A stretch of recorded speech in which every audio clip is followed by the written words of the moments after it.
क्या आप -349 को -50 से छोटा मानते हैं? मैथ्स में हाँ, पर केमिस्ट्री में बिल्कुल नहीं। जेईई मेन के इस सवाल ने एनटीए ने नेगेटिव इलेक्ट्रॉन गेन एंथैल्पी लिखकर बच्चों को मैथ्स लगवाई और उनका प्लस को मार्क्स छीन लिया। हैलोजन सबसे ज़्यादा एनर्जी रिलीज़ करते हैं, इसलिए उनकी नेगेटिव एंथैल्पी हाईएस्ट होती है, लोएस्ट नहीं। आइए इस क्लासिक थर्मोडायनामिक ट्रैप को हमेशा के लिए डिकोड करते हैं। मैं इस क्वेश्चन को एक बार रीड कर देता हूँ, तो देखिए स्क्रीन पे दिए हुए क्वेश्चन क्या है। तो a period in a period the first ionization enthalpy of the element at extreme left and negative electron enthalpy of the extreme right elements except noble gases are। तो पहले तो ये समझना है हमें कि एक्सट्रीम लेफ्ट पे होता कौन है। So the the extreme left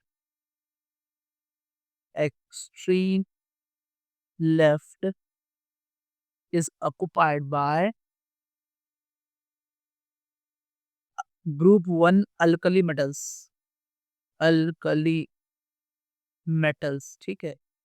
और होता क्या है कि जो आयनाइजेशन एंथैल्पी होती है वो लूजी बॉन्ड वैलेंस इलेक्ट्रॉन के लिए, गैसियस आइसोलेटेड एटम्स के लिए, अगर हम पीरियड के साथ चले तो हमें ये दिखेगा कि यहाँ पर एक इलेक्ट्रॉन्स हैं, है ना।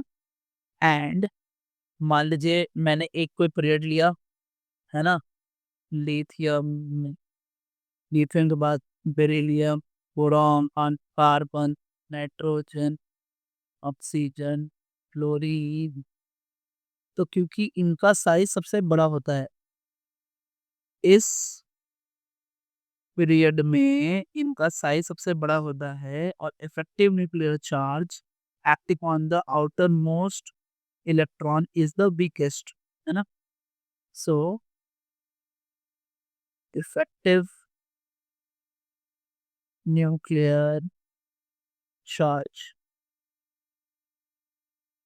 acting on the outermost electron is the weakest।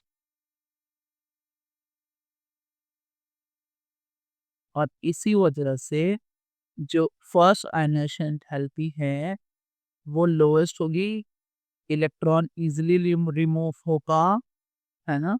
And this is why P the first IE ionization enthalpy at the extreme left is lowest, at the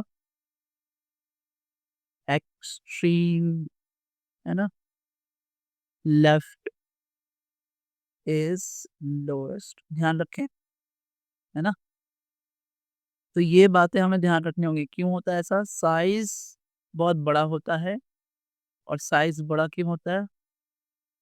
ठीक है, इफेक्टिव न्यूक्लियर चार्ज की वजह से, ठीक है। और इसलिए इफेक्टिव न्यूक्लियर चार्ज वीकेस्ट होने की वजह से हमारा IE जो है वो लोएस्ट होता है।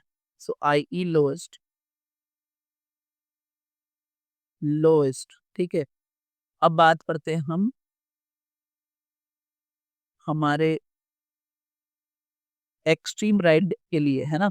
So the extreme right, the extreme right. अब एक्सट्रीम राइट में हमारे पास क्या होते हैं? Occupied by group 70 halogens. And halogens जो होते हैं उनका इलेक्ट्रॉन गेन एंथैल्पी जो है वो हाईली एक्सोथर्मिक होता है ना। The terms the term negative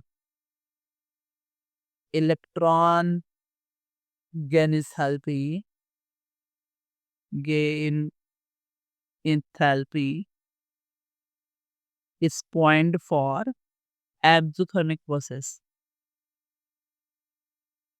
Enthalpy is point for exothermic process. समझ गए? एक्सट्रीम नेगेटिव का मतलब, ठीक है? एक्सट्रीम राइट में नेगेटिव इलेक्ट्रॉन का मतलब ये है। अब क्योंकि ट्रेंड जो है वो ऐसा है कि एक्सट्रीम राइट में स्मॉलेस्ट एटॉमिक रेडियस होते हैं और high Z effective. Smallest atomic radii and highest, है ना, जेड इफेक्टिव यानी इफेक्टिव न्यूक्लियर चार्ज। और इस वजह से जो हमारा इलेक्ट्रॉन की एंथैल्पी है वो नेगेटिव होगा और नेगेटिव के साथ साथ हाईली एग्जोथर्मिक होगा। तो हम ये कह सकते हैं कि the energy released is maximised, the energy released is maximised, ठीक है, and it means negative electron enthalpy is highest, means negative, है ना, electron gain enthalpy is highest, isn't it? इसलिए हम क्या करेंगे, यहाँ लिख लेंगे कि आई होना चाहिए lowest and electron gain enthalpy होना चाहिए highest, and the answer is option C. Final answer is option C. So thanks. Subscribe for more.